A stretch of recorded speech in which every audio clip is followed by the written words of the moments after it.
Since the fall of the Mauryan Empire, a period of 500 years of domination of the provincial powers existed.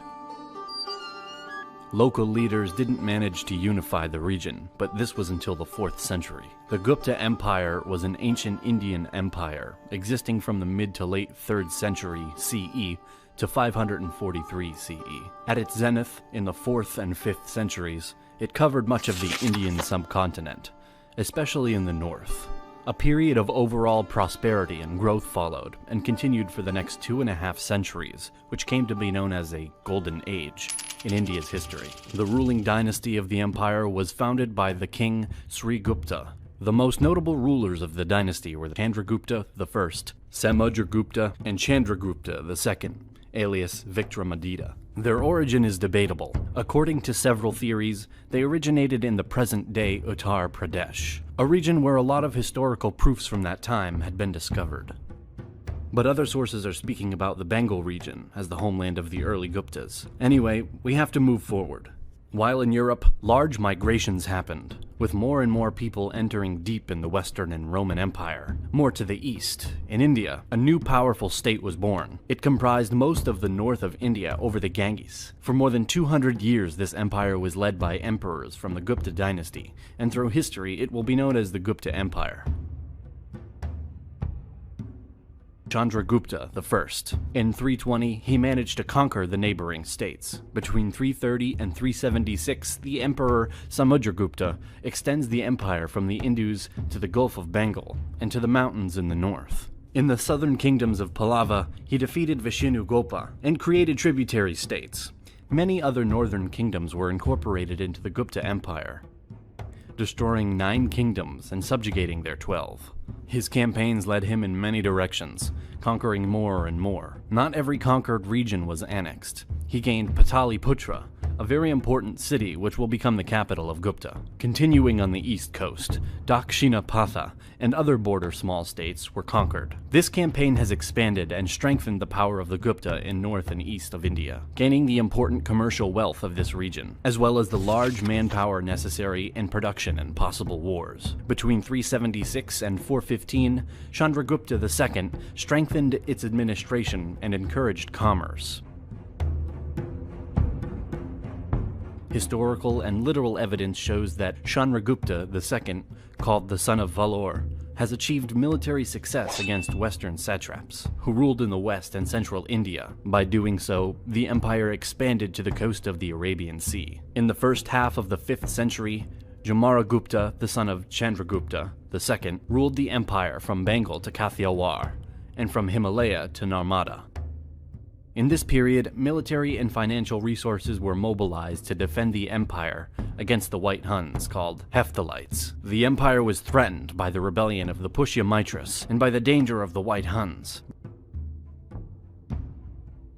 From this time on, a slow decline started. Kumaragupta didn't have so many conquests or campaigns like his predecessors, but on the other hand, he consolidated the power and the structure of the empire, being considered a capable ruler. Feudal relations formed later, and slower than in Europe. Slaves lived in very harsh conditions. They were forced to maintain the luxury at the courtyards or their masters, to serve the Brahmin priests and the army. Besides slaves, in India lived communities of free peasants. These communities of peasants lived better than the slaves, but were forced to pay gifts to the ruler and to participate in construction. Overall, the peasant communities of India were pretty similar to the European ones. In fact, the economic power of the Gupta was the exploitation of peasant communities. In the second part of the 5th century, Gupta rulers started to give to war veterans land and peasants to work for them. Some lands of the peasantry were split and reorganized under new masters. In cities lived craftsmen and weavers, very important jobs at the time. New social hierarchy was influenced by the laws of Manu, from the most to the less important people.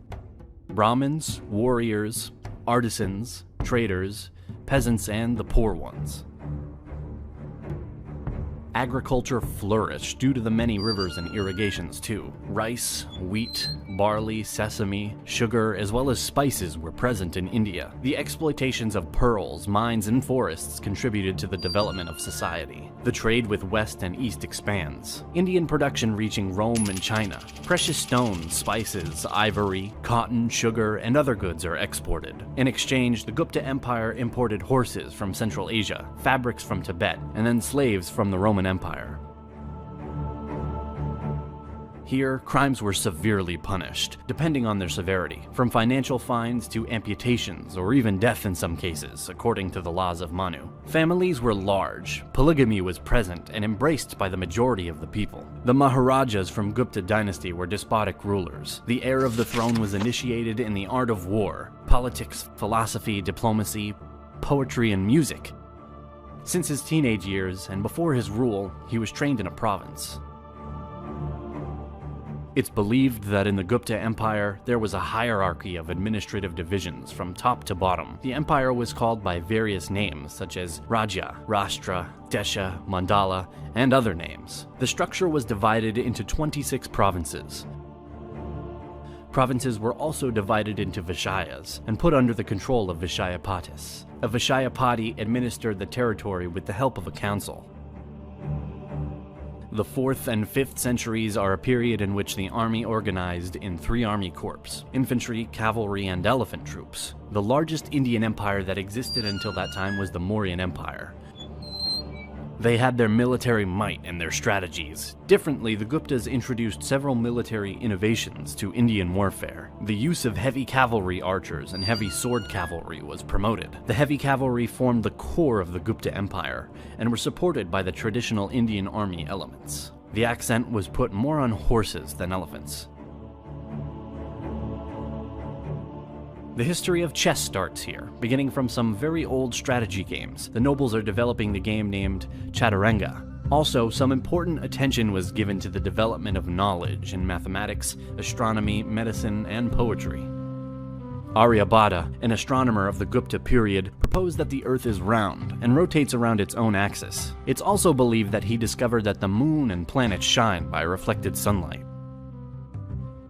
Culture and knowledge expanded, being more and more present in this empire. Kalidasa, one of the biggest poets of India, created many literary works of art.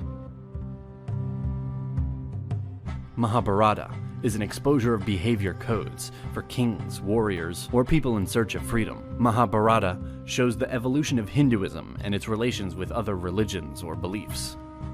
Ramayana is one of the 2 major Sanskrit epics of ancient India, along with Mahabharata. It forms the Hindu Itihasa. The epic narrates the life of Rama, a prince from the north of India, managed to overcome geographical and military obstacles to free his wife. These 2 poems, Mahabharata and Ramayana, combined the historical myth with the truth to put in light the universal fight between good and evil. The Guptas were traditionally a Hindu dynasty. Even if Hindus had a large influence, the dynasty did not force their beliefs on the rest of the population, as Buddhism and Jainism were also encouraged. In that period, incredible detailed temples, palaces, and statues were built. The accent was also put in details in sculptures and pictures. A balance existed between Hinduism and Buddhism, and it wasn't clear which one will become the dominant religion or belief in the next centuries. Gupta kings fought against Saka. Scythian rulers from the northwest of India subcontinent were considered foreigners. Gupta Empire also fought the Huns, who came from Central Asia at the end of the 5th century. The Gupta state was attacked by the nomads more and more.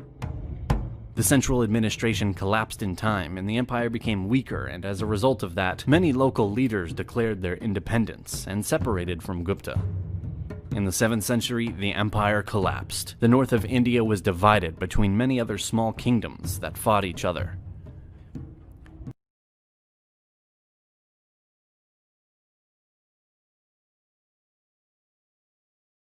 Introduction to Vardhanas. The person in the picture is a Buddhist monk. Can you identify him? You have studied about him in your previous classes. Yes, he is Huan Sang, who visited India to study about Buddha. His writings about India is a notable source of Indian history during his time. He visited the Vardhanas and recorded his observation in his works.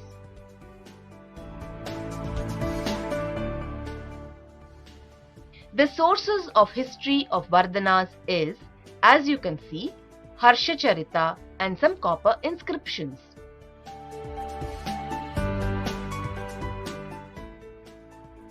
Vardhanas and their administration. Rulers of Vardhana Empire. Pushyabhuti is the founder, and Prabhakara Vardhana and Harshavardhana are the line of prominent rulers of the Vardhana dynasty from Thaneshwar region. Can you tell me who among these was the most popular ruler? You have studied about him in your previous classes. Yes, he's Harshavardhana. King Harshavardhan.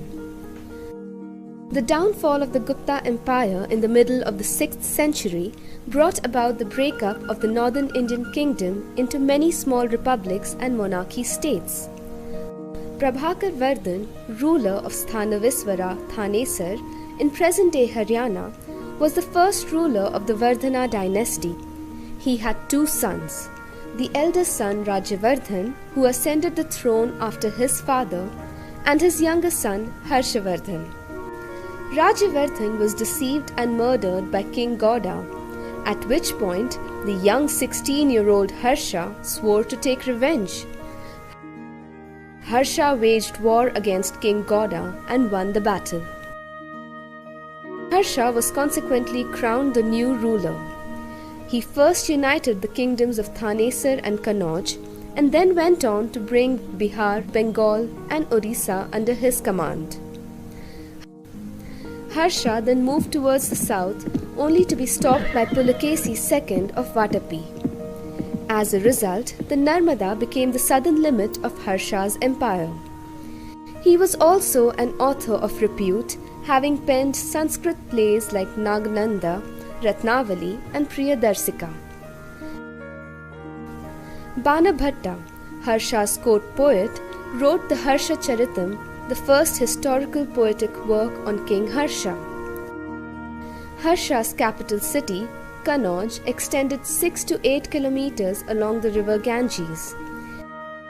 He also had a systematic tax structure in place.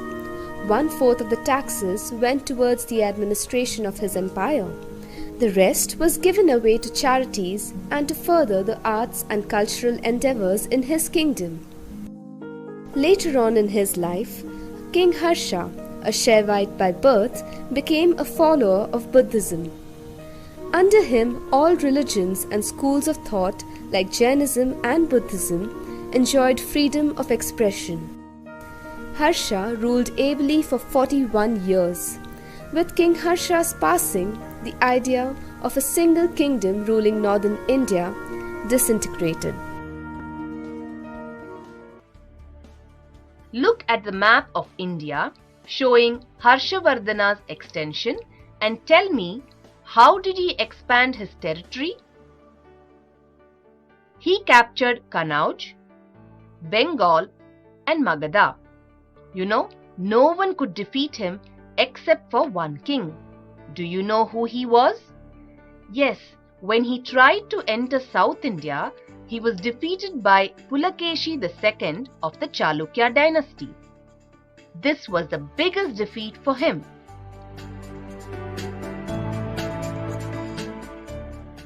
Now children, let us go through the administrative arrangements of Harshavardhana and then fill up the table with the complete details. The administrative arrangement of Harshavardhana is praiseworthy. The King's Council of Ministers. Mahasandhi Vigraha, the negotiator. Mahabaladikrita, the military general. Bhogapati, the tax officer. Land tax was the main source of income. Feudal chiefs paid the tribute to the king. When we look at this arrangement, What can we infer? It shows that Harsha had a well-organized administrative arrangement, doesn't it?